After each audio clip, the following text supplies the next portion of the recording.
Department of physics Patna science college की अनुमति से इस कार्यक्रम को शुरू करता हूँ। हमारे बीच मंच पर आसीन है principal sir Patna science college professor doctor R K. Mandal sir को सादर प्रणाम एवं इस सभागार में बहुत बहुत स्वागत है।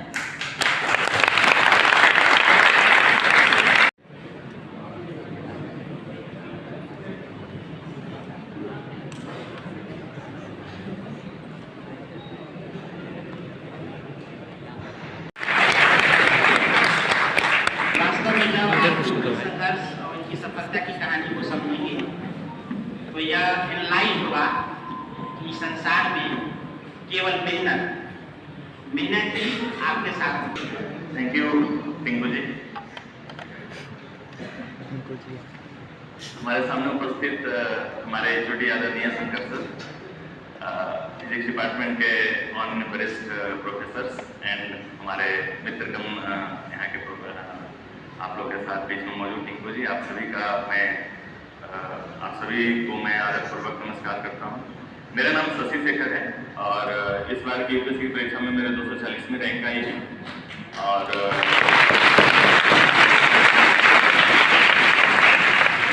आगे बढ़ने से पहले मैं आप लोग को धन्यवाद अर्पित करना चाहूँगा कि इतनी बड़ी संख्या में आप लोग मुझे सुनने आए हैं।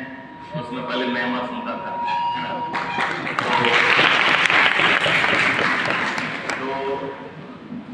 आप लोग का इस गर्मी में जो इतनी गर्मी होने के बावजूद आप जो बैठे हुए हैं इस जगह पे इतनी बड़ी संख्या में सुनने को, तो उससे मुझे अच्छा लग रहा है कम से कम कि मैं अपनी जर्नी को आपके सामने शेयर करूंगा। आप लोगों में से जो भी 2, 4, 5, 10 लोग भी अगर इस जर्नी से प्रेरित होते हैं और अपने जीवन में जो कुछ भी करना चाहते हैं, नॉट ओनली सिविल सर्विसेज, आपको जो भी करना है उसमें थोड़ा सा भी अगर आपको इंस्पिरेशन मिलता है, भले साइंस कॉलेज में होना जरूरी थोड़ी है।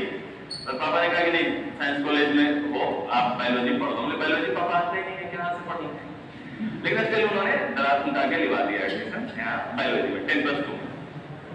और मुझे ऐसे ही रट्टा मारे याद नहीं होता था। बायोलॉजी में प्रतिदिन एक वो बोटनी में बोटनिकल नेम और ये सब याद करना पड़ता था। जो लोग बोटनी जूलॉजी वाले होंगे मुझसे याद ही ना हो, मैं याद करने में मतलब थोड़ा सा रट्टा मार था मैं उस समय भी। जैसे मुझे पहले से पता चल एक आया था 8वां नौवां में कि धोबी वगैरह पे निबंध आएगा, तो मुझे था कि दवा मैंने याद करना है इंग्लिश में।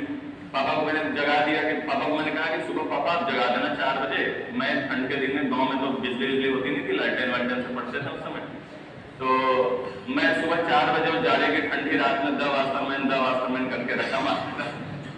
2-4 दिन बाद पापा ने कहा कि देखो बेटा ऐसा है कि तुम्हें दवास्तमैन याद हुआ है ना हुआ हो, अगल बगल के लोगों को याद हो चुका है। तो ऐसा करके मैं मतलब याद करता था, बट मेरे लिए बहुत हार्ड था। जो चीज मेरे लिए हार्ड था जिसमें अच्छा नंबर आएगा वो आ जाना। साइंस कॉलेज का एक अच्छा आपको दायरा मिलेगा, बड़ा स्कोप मिलेगा, सहपाठी अच्छे मिलेंगे, टीचर्स अच्छे मिलेंगे।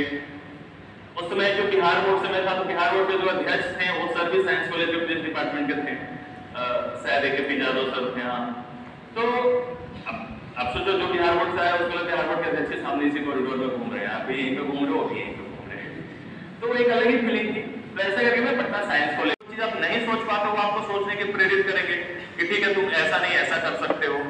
अगर मैं उस समय दवाओं में आ जाता 12th में 2nd डिवीजन के बाद के जीवन में आगे कुछ नहीं कर पाऊंगा, IIT ट्रिपल हुआ नहीं, तो कैसे आगे बढ़ता।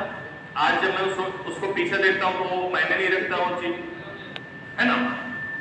तो इस इंस्टीट्यूशन का फायदा उठाइए। दूसरा, अपने गोल को क्लियर रखिए कि क्या करना है। अगर इंजीनियरिंग करना है तो अपने गोल को क्लियर रखिए, इंजीनियरिंग करना है। मेडिकल में जाना है, मेडिकल गोल को क्लियर रखिए। किसी को होता है कि हमको सरकारी नौकरी करना है, गोल क्लियर रखो। लेकिन जैसे मैं अपने फिजिक्स की बात बताऊं, अभी यही पे इंटरव्यू की बात कर लेता हूँ चीजों को। आप लोग शायद सारे लोग नए लोग हैं, है ना। तो मैं ऐसे आया था कि सिविल सर्विसेज को कैसे करना है, लेकिन उसकी जगह मैं एक थोड़ा सा डायमेंशन चेंज करके ये फोकस करता हूँ कि क्या चीज करना चाहिए। तो जैसे मुझे इंटरव्यू में एक सवाल फिजिक्स से था, क्योंकि मैं इंटरव्यू जो बोर्ड होता है यूपीएससी का 5 मेंबर्स का बोर्ड होता है। एक यूपीएससी के सदस्य जो होते हैं, यूपीएससी में जो भी 8-9 सदस्य होते हैं, तो उसमें एक बोर्ड बनता है सबका, और वो फिर 4-5 और वरिष्ठ लोगों को आमंत्रित करते हैं, किसी मिनिस्ट्री के सेक्रेटरी हो गए, किसी बड़े ONGC का कोई डायरेक्टर हो गए, अलग अलग कोई थिंक टैंक के सम्मानित लोग हो गए, कोई प्रोफेसर हो गए IIT या ISC या कहीं भी DU के कोई प्रोफेसर जो भी या कई अदर जगह के भी हो गए, तो अलग अलग लोगों को ऐसे बुलाते हैं और 5 सदस्यीय एक इंटरव्यू बोर्ड होता है, उसमें आपका इंटरव्यू होता है। उनके सामने आपका एक पूरा रिकॉर्ड रखा जाता है, डैश करके उसको कहते हैं, डिटेल एप्लीकेशन फॉर्म भरा जाता है आपके मेंस के बाद, आपको प्रीलिम्स के बाद 2 पार्ट में बनाता है, डैप 1 डैप 2। तो टैब पे पूरा आपके करियर का रिकॉर्ड रहता है कि आपने अभी तक जीवन में क्या किया, उसमें सब मेंशन रहेगा, 6 से 8 आपने 12 किया, 9 से 12 किया, ऐसे ऐसे। तो जैसे ही वो मैं गया वहां पर और जैसे ही मैम सत्यवती मैम का बोर्ड था, साउथ की हैं, वरिष्ठ IAS अधिकारी रही है, तो उन्होंने जैसे ही टैब बोल के पढ़ा, उन्होंने देखा, आप क्या जान लोगे मेरी, पता है ना, क्योंकि माँ बाप बोलते हैं बेटा और पढ़ लो, तो आप सुना दे तो माँ बाप कितना देर तो आज पढ़े थे, उनके लिए थोड़ी पढ़े थे, उनको तो जीवन में करना था कर लिए, वो तो आपकी भलाई चाह रहे हैं कि आपकी क्लास बदल जाए। तो मैं बस आप लोगों को वही 2-4 लाइन, मैं तो आया था बड़ा डिटेल में लिख के PPT वगैरह बना के आया था कि आपको सिखाऊंगा लंबा, लेकिन अब मुझे लग रहा है कि नई ऑडियंस है तो बताना नहीं, हाँ GS पेपर 1 में पढ़ो, पेपर 2 में पढ़ो, उतना ज्यादा हेल्पफुल रहेगा।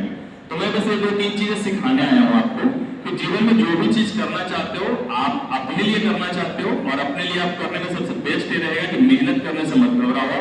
अब आप अगर अपने साइंस के फील्ड में करियर बनाना चाहते हो तो जी जान लगाओ, मतलब इनफैक्ट आप किसी से भी सही होगा, मुझे लगता है सर से पूछो, सर से पूछो, इन सर से पूछो, किसी सर से पूछो, मना करेंगे कोई चीज नहीं। अपने जीवन की चीजें भी पूछ सकते हो ना, तो आगे सर मुझे लग रहा है कि मैं रेलवे की तैयारी करना चाहता हूँ, ले लिया हूँ साइंस कॉलेज में एडमिशन, क्या करूँ, साइंस का तो उतना कोई रोल नहीं है, पूछो।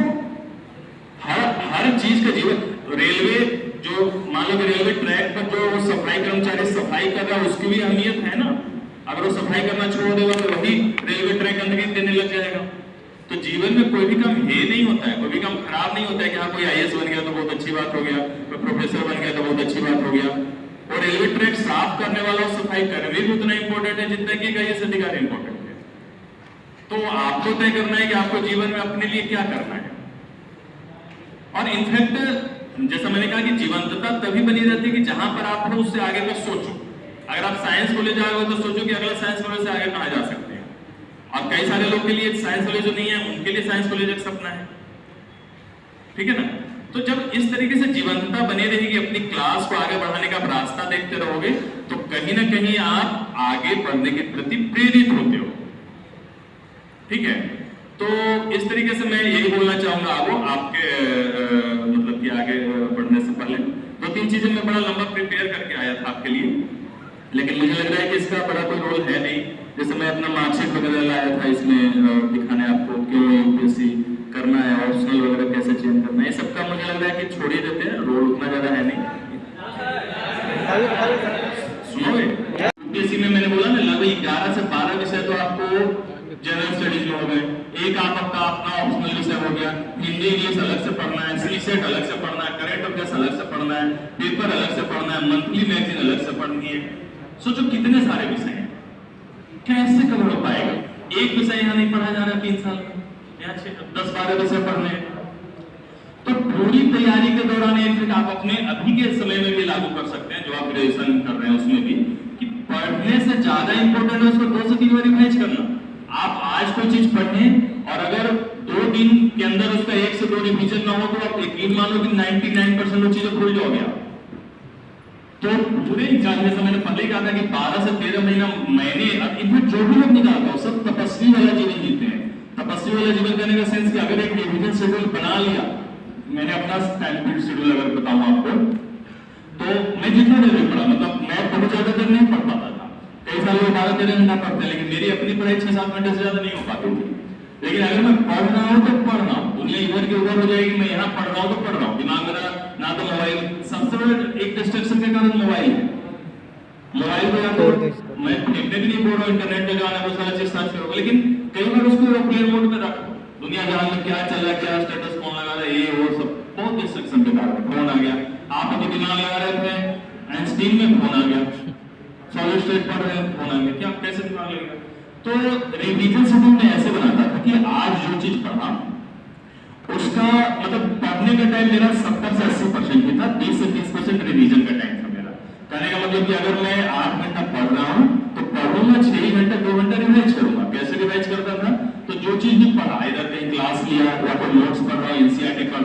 रजनीकांत पढ़ रहा हूँ 30 के लिए, तो पेन और हाईलाइटर लेकर बैठता था, पेन से अंडरलाइन करते जाता था, हाईलाइटर से हाईलाइट किया उसको, और मान लो कि कोई विषय 3 घंटा पढ़ा, तो 3 घंटा पढ़ने के बाद उसी दिन सोने से पहले उस विषय को 1 घंटा रिवाइज जरूर की। जैसे मैंने बोला ना 8 घंटा पढ़ रहे हो तो 6 घंटा पढ़ना, 2 घंटा रिविजन करना, तो 6 घंटा जो भी चीज पढ़ा उसको लगभग 1.5 घंटे में पूरा फिर से देख जाता था, ऐसे रिवाइज कर जाता था, और जो कल पढ़ा था उसको भी फिर रिवाइज करता था, तो 24 घंटे में 2 ईयर का रिवीजन हो जाता था।